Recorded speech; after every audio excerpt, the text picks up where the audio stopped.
This channel does not promote any violence, harmful, or illegal activities. All content provided by this channel is meant for an educational and information purpose only. RG Kar ধর্ষণ খুনের মামলায় বিচার প্রক্রিয়া শেষ হলো শিয়ালদা আদালতে। এবার অপেক্ষা রায় ঘোষণা। যে রায় ঘোষণা হবে আগামী 18ই জানুয়ারি। প্রশ্ন তিলোত্তমাকে বিচার পাবে। আমাদের সঙ্গে রয়েছেন আমাদের প্রতিনিধি ষষ্ঠী। ষষ্ঠী, কি আপডেট খবর আছে? দেখো প্রবীণ, গত 9ই আগস্ট আরজিকর মেডিকেল কলেজ হাসপাতালের চিকিৎসককে যেভাবে ধর্ষণ এবং খুনের ঘটনা ঘটে, এই ঘটনায় কিন্তু তীব্র প্রতিবাদের পথে নেমেছিল আরজিকরের চিকিৎসকরা। এবং শুধু চিকিৎসক নয়, গত 14ই আগস্ট সারা দেশবাসী দেখেছে যে একজন চিকিৎসককে ধর্ষণ এবং খুনের ঘটনায় কিভাবে মহিলা পুরুষ শুধু নয়, শিশু থেকে বৃদ্ধ সকলেই রাজপথে নেমেছিল অভয়ার শাস্তির দাবিতে। এবং অভয়ের যারা অভিযুক্ত তাদের অবিলম্বে শাস্তি দেওয়া হোক, এই মর্মেই তারা আন্দোলনে নামে। পরবর্তীকালে এই মামলা কলকাতা হাইকোর্টে 7টি জনস্বার্থ মামলা দায়ের করা হয়েছিল, যে মামলার পরিপ্রেক্ষিতে কলকাতা হাইকোর্টের প্রধান বিচারপতি C.S. শিবাকানামের ডিভিশন বেঞ্চ মামলার সিবিআই তদন্তের নির্দেশ দেয়। এবং তারপরে মামলা যখন কলকাতা হাইকোর্টে বিচারাধীন, সেই সময় আন্দোলন আরো তীব্র থেকে তীব্রতর হয়ে উঠছিল। সারা দেশব্যাপী কিন্তু সেই আন্দোলন ছড়িয়ে পড়েছিল। এবং তারপরেই আমরা দেখলাম সুপ্রিম কোর্টের প্রাক্তন প্রধান বিচারপতি D.Y. চন্দ্রচূড় এই মামলা স্বতঃপ্রণোদিতভাবে গ্রহণ করে এবং দীর্ঘ মামলা শুনানি হয়। একাধিক নির্দেশ দিয়েছিল রাজ্য সরকারকে, চিকিৎসকদের সার্বিক নিরাপত্তা যাবতীয় বিষয় নিয়ে একাধিক নির্দেশ, সিসিটিভি ফুটেজ।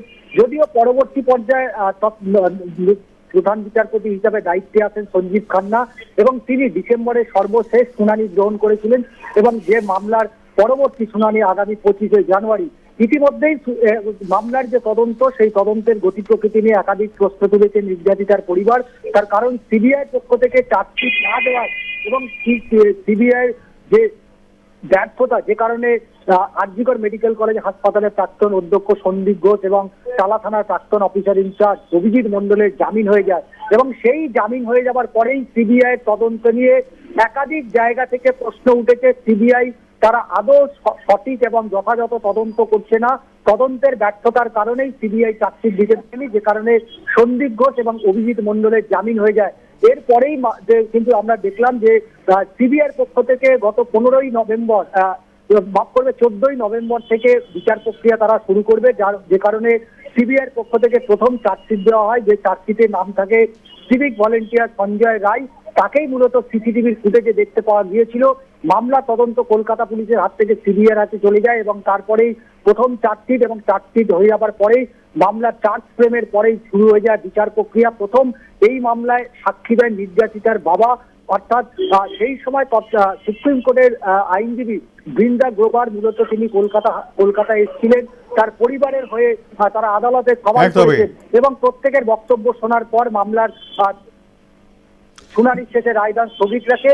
এবং আজকে শিয়ালদা আদালতের বিচারক তিনি জানিয়ে দেন আগামী 18ই জানুয়ারি এই মামলার চূড়ান্ত রায় দেবে। যদিও অভিযুক্তের পক্ষে অর্থাৎ সঞ্জয় রায়ের পক্ষ থেকে আইনজীবীরা জানিয়েছেন তাকে ফাঁসানো হয়েছে এবং একেবারে চক্রান্ত করেই ফাঁসানো হয়েছে সঞ্জয় রায়কে, তিনি সম্পূর্ণ নির্দোষ। এখন দেখার বিষয় আগামী 18ই জানুয়ারি শিয়ালদা আদালত ঠিক কি নির্দেশ দেয়। ধন্যবাদ আমাদের সঙ্গে থাকবার জন্য ষষ্ঠী। কথা বলছিলাম আমাদের প্রতিনিধি ষষ্ঠী চট্টোপাধ্যায়ের সঙ্গে। আমরা যোগাযোগ করছি ইতিমধ্যেই আমাদের প্রতিনিধি সুব্রত মালের সঙ্গে। সুব্রত, আরজিকর ধর্ষণ খুনের মামলায় শিয়ালদা আদালতের রায় ঘোষণা হতে চলেছে আগামী 18ই জানুয়ারি। কি বলছেন নির্যাতিতার বাবা মা এবং পরিবারবর্গ?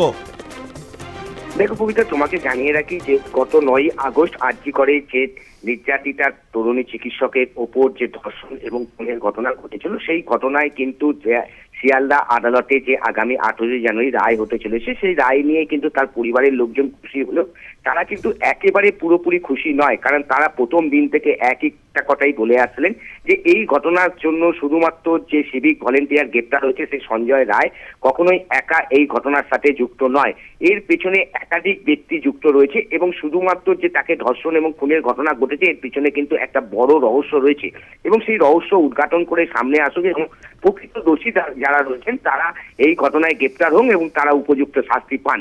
কিন্তু তারা প্রথম দিকে যে কলকাতা পুলিশ তদন্ত শুরু করেছিল সেই কলকাতা পুলিশের উপর আস্থা হারিয়ে তারা সিবিআই তদন্তের দাবি জানায় এবং সিবিআই যখন তদন্ত ভার নেয় তখন সেই সিবিআই এর উপর তারা আস্থা রেখেছিল। কিন্তু সিবিআই তদন্ত এগিয়ে নিয়ে যাওয়ার সময় যখন যেভাবে একেবারে টালা থানার ওসি অভিজিৎ মণ্ডল এবং যে সেই সময় তৎকালীন যে আরজিকর হসপিটালে যিনি সুপার ছিলেন যেভাবে জামিন পেয়ে যায়, তারপর তারা কিন্তু সিবিআই এর বিরুদ্ধে কিন্তু ক্ষোভ উগড়ে দেন।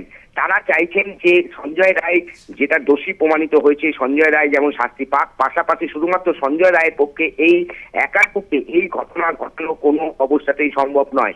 তারা প্রথম দিন থেকে যে কথা বলছিলেন আজকেও কিন্তু তারা সেই কথাই বলে আসছেন যে এই ঘটনার পেছনে একটা বড় চক্রান্ত রয়েছে এবং সেই বড় চক্রান্ত সঠিক তদন্ত হয়ে সামনে আসুক এবং এই চক্রান্তের সাথে যারা যুক্ত রয়েছে তারা শাস্তি পাক। শুধুমাত্র একদমই তাই। ধন্যবাদ আমাদের সঙ্গে থাকবার জন্য। সুব্রত কথা বলছিলাম আমাদের প্রতিনিধি সুব্রত বারের সঙ্গে।